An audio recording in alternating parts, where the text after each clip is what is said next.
Today's news. Today's news. Mike Pence testifies. He came prepared to tell the truth about what really happened. Push to detain alleged leaker. Arguing the risk to national security. NFL's young star. I'm super grateful to have that vote of confidence. Good morning. I'm Steve Kathan with the CBS World News Roundup. Former Vice President Mike Pence spent 7 hours before a federal grand jury in Washington. His appearance coming just hours after a bid to prevent his testimony by former President Trump failed in court. CBS's Robert Costa reports this is all about the tumultuous events on January 6th.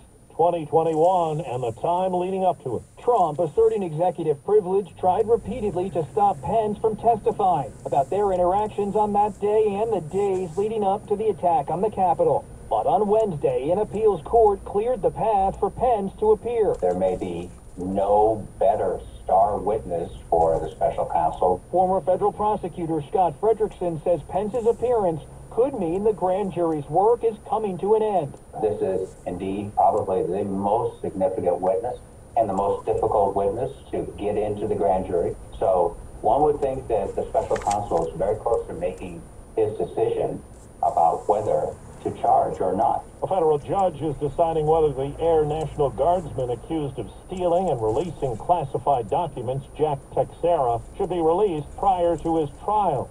CBS's Catherine Herod. Federal prosecutors allege that Teixeira has a history of using violence and racist rhetoric. They want Teixeira to remain behind bars pending trial, but his defense team argued for a supervised release. Prosecutors told the judge they believe Teixeira could take steps to flee the U.S. with the help of a hostile country. His lawyer called those allegations imaginary and argued that he could be released to the custody of his father, who testified he would be prepared to turn in his own son should he violate the terms of the release.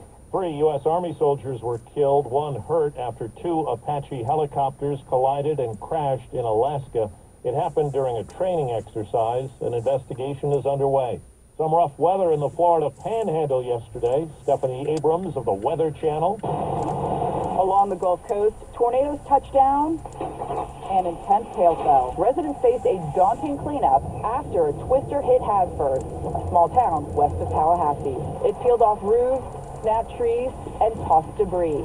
In the upper Midwest, the Mississippi River is rising. Flooding is expected to be an issue into early next week.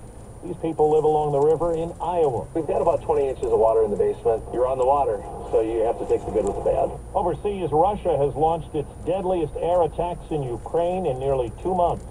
CBS's Charlie D'Agata tells us at least 16 deaths are reported. Death and destruction overnight, hundreds of miles from any active front line in the central city of Uman.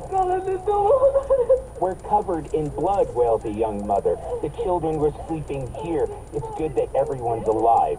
As she shows the burning crater outside, she swears that the Russians responsible. A number of young children are among the dead in a wave of pre-dawn attacks across the country. The capital, Kyiv, came under attack too for the first time in weeks, with officials saying air defenses shot down 11 missiles and 2 drones.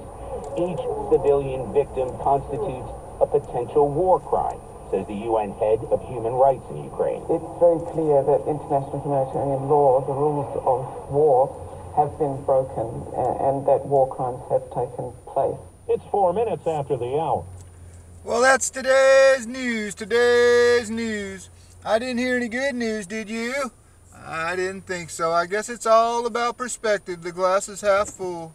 Well, as always, I want to thank you again for coming along with me on these Dash Cam News adventures. You know the drill. Peace, love, and all that hippie jazz. Bye-bye, everybody.